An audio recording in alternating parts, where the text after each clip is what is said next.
ಬೆಳಗಾವಿಯಲ್ಲಿ ಇಂದಿನಿಂದ ಆಯೋಜಿಸಿರುವ 3 ದಿನಗಳ 2ನೇ ವಿಷನ್ ಕರ್ನಾಟಕ ಬೃಹತ್ ಪ್ರದರ್ಶನಕ್ಕೆ ಸಂಸದ ಜಗದೀಶ್ ಶೆಟ್ಟರ್ ಚಾಲನೆ ನೀಡಿದರು. ಈ ವೇಳೆ ಶಾಸಕ ಅಭಯ ಪಾಟೀಲ್, ವಿಧಾನ ಪರಿಷತ್ ಸದಸ್ಯ ಹನುಮಂತ ನಿರಾಣಿ, ವಿಧಾನ ಪರಿಷತ್ತಿನ ಮಾಜಿ ಸದಸ್ಯ ಮಹಾಂತೇಶ್ ಕವಟಮಟ್ಟ, ಮಾಜಿ ಸಚಿವ ಅನಿಲ್ ಬೆನಕೆ ಸೇರಿದಂತೆ ಹಲವರು ಉಪಸ್ಥಿತರಿದ್ದರು.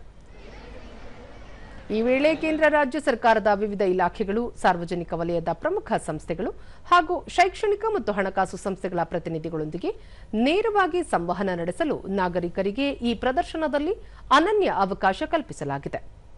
ರಕ್ಷಣೆ, ಕೃಷಿ, ಹಣಕಾಸು, ಆರೋಗ್ಯ, ವಿಜ್ಞಾನ ಮತ್ತು ತಂತ್ರಜ್ಞಾನ, ಬಾಹ್ಯಾಕಾಶ ಕ್ಷೇತ್ರ ಹಾಗೂ ಗ್ರಾಮೀಣ ಅಭಿವೃದ್ಧಿ ವಲಯಗಳ ಅತ್ಯಾಧುನಿಕ ನಾವೀನ್ಯತೆಗಳ ಪ್ರದರ್ಶನ ಏರ್ಪಡಿಸಲಾಗಿದೆ. ಮೇಳದಲ್ಲಿ ಇಸ್ರೋ, ಸಿಎಸ್ಐಆರ್, ಐಸಿಎಆರ್, ಐಸಿಎಂಆರ್ ಮತ್ತು ಮಂಗಳೂರಿನ ಎನ್ಐಟಿಕೆ ಸಹಭಾಗಿತ್ವ ವಹಿಸಿವೆ. ಇದರೊಂದಿಗೆ LIC, union bank, national insurance company, NIC ಹಾಗೂ ದೀನದಯಾಳ್ ಬಂದರು ಪ್ರಾಧಿಕಾರದಂತಹ ಮುಂಚೂಣಿ ಆಡಳಿತಾತ್ಮಕ ಹಾಗೂ ಆರ್ಥಿಕ ಸಂಸ್ಥೆಗಳು ತಮ್ಮ ಮಳಿಗೆ ತೆರೆದಿವೆ.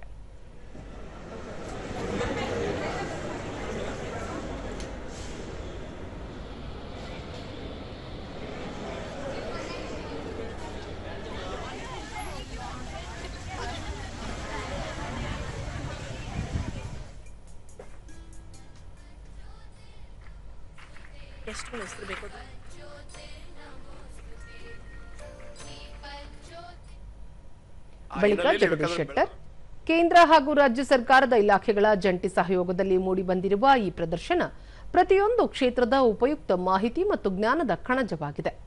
ಸಾರ್ವಜನಿಕರು ಹಾಗೂ ವಿದ್ಯಾರ್ಥಿಗಳು ಇದರ ಸದುಪಯೋಗ ಪಡೆದುಕೊಳ್ಳಬೇಕು ಎಂದು ಕರೆ ನೀಡಿದರು. 2047ರ ವಿಕಸಿತ ಭಾರತ ಸಾಕಾರಕ್ಕೆ ಎಲ್ಲರ ಸಹಕಾರ ಅಗತ್ಯ.